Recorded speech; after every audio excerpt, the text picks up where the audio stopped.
తెలుగు రాష్ట్రాల్లో 450కి పైగా రోబోటిక్ సర్జరీలు సక్సెస్ఫుల్ గా చేసిన ఘనత మణిపాల్ హాస్పిటల్దే.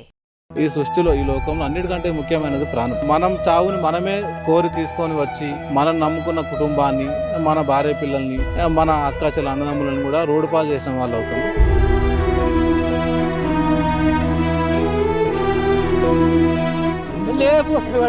కూర్చుకుని పోయాడు అంటే కూర్చుకుని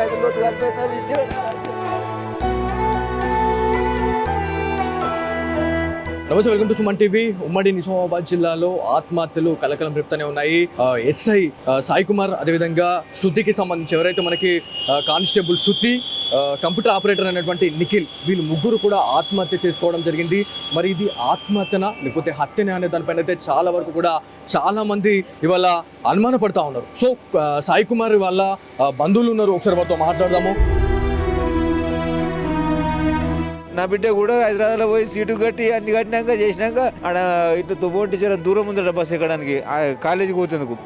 ఇక ఇప్పుడు పోతున్నాక ఉంటారుగా బడకాయ కాళ్ళు, పోతున్నావా చేస్తున్నావా అని ఒక్కటే రోజు ఆయన కథ మమ్మీ ఇంటికి వచ్చేసింది కాడికి వెళ్ళి 30,000 పోతే అని చెప్పి అప్పుడే కదలకొచ్చి మళ్ళీ కామరెట్లో మళ్ళీ కట్టిండు, కామరెట్లో చదువుకుంటుంది నా బిడ్డ. ఇక్కడ ఎవరెవరు ఉంటుండే సాయి కుమార్ గారితో? అంటే మీ కుటుంబీకులు ఎవరైనా, మీ ఫ్యామిలీ మెంబర్స్ ఎవరైనా ఉంటుండేనా? మా కోడలు మా మన్మడు, ఇప్పుడు 2 years దాటి 3 years, మా మన్మడు మా కోడలు మా కొడుకు. అయితే మా బిడ్డ మొన్న హైదరాబాద్లో పోయి రాసినాక అది నాకు అక్కడికి తోపంటి నడుచుకుంటూ 1 kilometer 2 kilometer దూరం నడుచుకుందట. ఇంట్లో మోబాయి గారు పాడుకోవాలి వచ్చి వాడు గడికోసి అడుకోసి కానీ ఒక్కటే రోజు పోయింది. తెల్లారు అయితే నా 30,000 40,000 పోయినా సరే ఇంటికి వచ్చేసింది.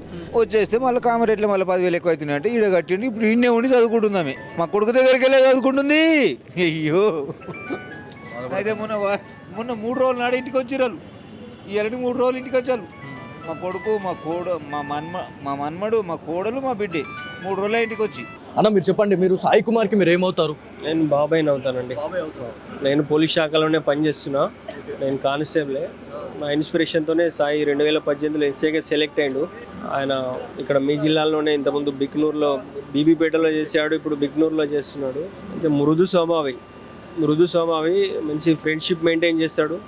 ఎవరికైనా సరే ఇమీడియట్లీ రెస్పాండ్ అవుతాడు. ఎవరికైనా ఇబ్బందులు ఉన్నాయన్నా కానీ రెస్పాండ్ అవుతాడు సర్కిల్లో. ఆ మృదు స్వభావ గుణమే ఆయనను నిన్న జరిగిన పరిణామం కారణం అయి ఉంటుందని నేను భావిస్తున్నా. సోషల్ మీడియాలో దుష్ప్రచారం అనేది జరుగుతూ ఉంది. అంటే సాయి కుమారే శృతికి కాల్ చేసి రమ్మన్నాడు, అంటే విధులు అయిపోయిన తర్వాత కూడా తను రమ్మనడానికి గల కారణం ఏంది అని చెప్పేసి చాలా వరకు కూడా న్యూస్ అనేది స్ప్రెడ్ అవుతూ ఉంది. సో దీని గురించి మీరు ఏం చెప్తారు? సోషల్ మీడియాని దయచేసి నేను ఒకటే కోరుతున్నానండి, అసలు శృతి అనే అమ్మాయి ఆ పోలీస్ స్టేషన్లో వర్క్ చేసే అమ్మాయి కాదు. ఆ అమ్మాయి ప్రజెంట్ బీబీపేటలో పనిచేస్తుంది. బీబీపేటలో గతంలో పనిచేసిన ఆ యొక్క పరిచయాలు ఉండొచ్చు, దాన్ని మనం కాదనలేము. ఎందుకంటే ఆయన ఎస్ఐ తోటి కానిస్టేబుల్ కాబట్టి ఉండొచ్చు బహుశా. అట్లా అని ఆమెను పిలవడము, ఆ తర్వాత పోవడం ఇలాంటిది ఏం లేదు. అక్కడ 3 persons ఉన్నారు, అది దయచేసి గమనించాలి అందరు కూడా. అక్కడ 3 persons ఉన్నారు. అక్కడికి వాళ్ళ ఇద్దరి లొకేషన్ తీసుకున్నాడు. నిన్న ఫోన్ కాల్ వచ్చింది అమ్మాయి నుంచి, అక్కడ ఏదో జరుగుతుంది. ఇమీడియట్లీ వాళ్ళ ఫోన్ లొకేషన్ తీసుకొని పోలీస్ స్టేషన్ నుంచి ఇంట్లో కనీసం ఇంటి డోర్ కూడా లాక్ చేసుకోకుండా స్పాట్కి వెళ్ళడం జరిగింది. వెళ్ళేసరికి అక్కడ ఆ 3 మధ్యలో ఏం జరిగిందో తెలియదు. ఆ అమ్మాయి మేబీ సూసైడ్ అటెంప్ట్ చేస్తే కాపాడే ప్రయత్నంలో చనిపోయి ఉంటాడు. సాయి నేచర్ చాలా గుడ్ నేచర్ అండి. అనవసరంగా సోషల్ మీడియాలో వైరల్ చేసి దీని ఎపిసోడ్ వచ్చేసి కుటుంబం పరువు ఏదైతే మనకి కానిస్టేబుల్ శృతి గురించి మాట్లాడుకుంటే తన ఒంటిపైన గాయాలు కనిపిస్తూ ఉన్నాయి, గాయాలు ఉన్నాయని చెప్పేసి కూడా న్యూస్ అనేది బయటకు వస్తూ ఉంది. సో ఇదేంటంటే దాడి ఏమైనా జరిగిందా అనేది చాలా మందికి ఉన్న క్వశ్చన్ అండి. సార్ అది నేను మాట్లాడాల్సింది కాదు, స్థానిక పోలీసులు మాట్లాడాలి. నేను కూడా పోలీస్ డిపార్ట్మెంటే కాబట్టి నాకున్న ఎక్స్పీరియన్స్తో అని చెప్తున్నా.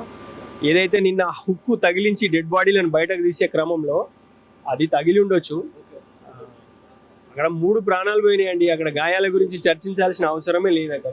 సో గతంలో కూడా మా సుమన్ టీవీ ఆధ్వర్యంలో నేను సాయి కుమార్ గారితో నేను ఇంటర్వ్యూ చేయడం జరిగింది. అంటే ఆత్మహత్యలకు చాలా మంది పాల్పడతా ఉన్నారు, ఆత్మహత్యలే శరీరంగా చాలా మంది కూడా వాళ్ళు ఆత్మహత్య అంటే ఒక చిన్న ఏమైనా ఇబ్బంది కలిగిందంటే ఆత్మహత్యలు పోయి వేసుకుంటా ఉన్నారు అనే దానిపైన మేము ఇంటర్వ్యూ చేసినాం సాయి కుమార్ గారితోనే. సో ఆ రోజు కూడా తను గట్టిగా చెప్పారు, అంటే ఏదైనా ఇబ్బంది కలిగినప్పుడు దాన్ని ఎదుర్కొనే శక్తి మన దగ్గర ఉండాలి, కానీ ఆత్మహత్యలు చేసుకోవద్దని స్వయంగా సుమన్ టీవీ వేదికగా సాయి కుమార్ గారు చెప్పడం జరిగింది. కాకపోతే ఈ ఆత్మహత్య మళ్ళా అనేది అంటే అతను అంత చెప్పాడు, ఆయన చెప్పిన తర్వాత ఇవాళ ఇట్లాంటి ఇన్సిడెంట్ జరగడం అనేది అసలు మేము కూడా నమ్మలేకపోతా ఉన్నాం. సో ఆయనతో మాట్లాడిన తర్వాత ఆయనతో మేము ఎక్స్పీరియన్స్ చేసినాము.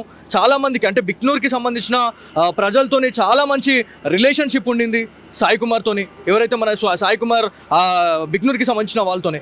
సో ఇదంతా కూడా అంటే అతను చాలామంది చెప్పిన క్యాండిడేట్ ఇవాళ ఆత్మహత్య చేసుకోవడం ఏంది అని చెప్పి చాలామంది అనుకుంటున్నారండి.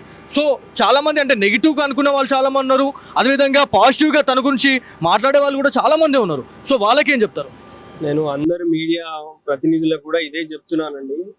అతను ఆత్మహత్య చేసుకునే పిరికివాడు కాదండి, మెచ్యూర్డ్ పర్సన్ అండి. ఆయన చాలా మెచ్యూర్డ్ పర్సనే కాదు, ఆయన ఆత్మస్థైర్యాన్ని నింపుతాడు.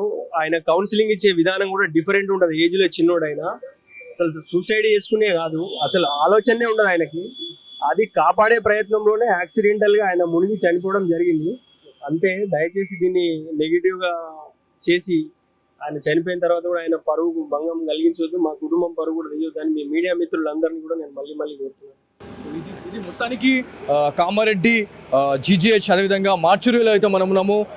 ఎవరైతే మనకి బిక్నూర్ ఎస్ఐ అయినటువంటి సాయి కుమార్ గారి మృతదేహం, అదేవిధంగా బీబీపేటకి చెందిన ఏదైతే మనకి తను విధులు నిర్వర్తిస్తూ ఉంది అక్కడ కానిస్టేబుల్గా, అక్కడ కూడా ఎవరైతే శృతికి సంబంధించిన మృతదేహం, కంప్యూటర్ ఆపరేటర్ నిఖిల్కి సంబంధించిన డెడ్ బాడీస్ ఏవైతే ఉన్నాయో పూర్తిగా కూడా ఈ మార్చురీలోనే అయితే ఉన్నాయి. పోస్ట్ మార్టం నివేదిక ఆధారంగా ఏదైతే నిజాలన్నిటి బయటకు వచ్చే అవకాశం ఉంది. సెల్ ఫోన్ సిగ్నల్స్ ట్రాక్ చేసి మరి ఆ లొకేషన్ అయితే ట్రేస్ చేశారనేది తెలుస్తుంది. మరి సెల్ ఫోన్ డేటాలో మనకి ఎలాంటి ఇన్ఫర్మేషన్ ఉన్నది అనేది చాలా పెద్ద క్వశ్చన్ మార్క్ అయితే ఉంది. కాకపోతే ఎవరైతే సాయి కుమార్ కి సంబంధించిన బంధువులు అదేవిధంగా వాళ్ళ బాబాయ్తో మాట్లాడితే చాలా వరకు కూడా సోషల్ మీడియాలో దుష్ప్రచారం జరుగుతూ ఉంది.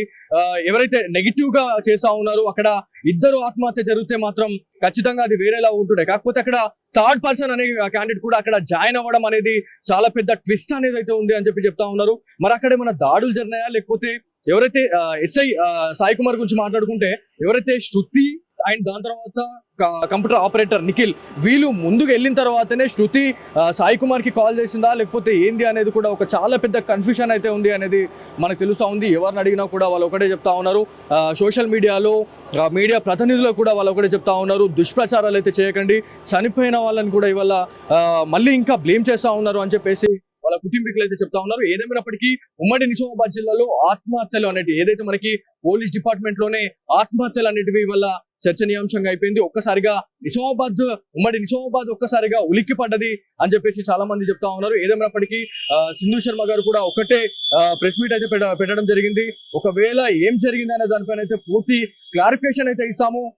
పోస్ట్ మార్టం నివేదిక ఆధారంగా మొత్తం నిజాలు అనేటివి బయట పెడతామని చెప్పేసి కామారెడ్డి ఎస్పీ అయినటువంటి సింధు శర్మ గారు అయితే చెప్పడం జరుగుతా ఉంది. సో ఇది ఇక్కడ ఉన్న తాజా పరిస్థితి. కార్తిక్తో బాలు సుమన్ టీవీ కామారెడ్డి నుంచి.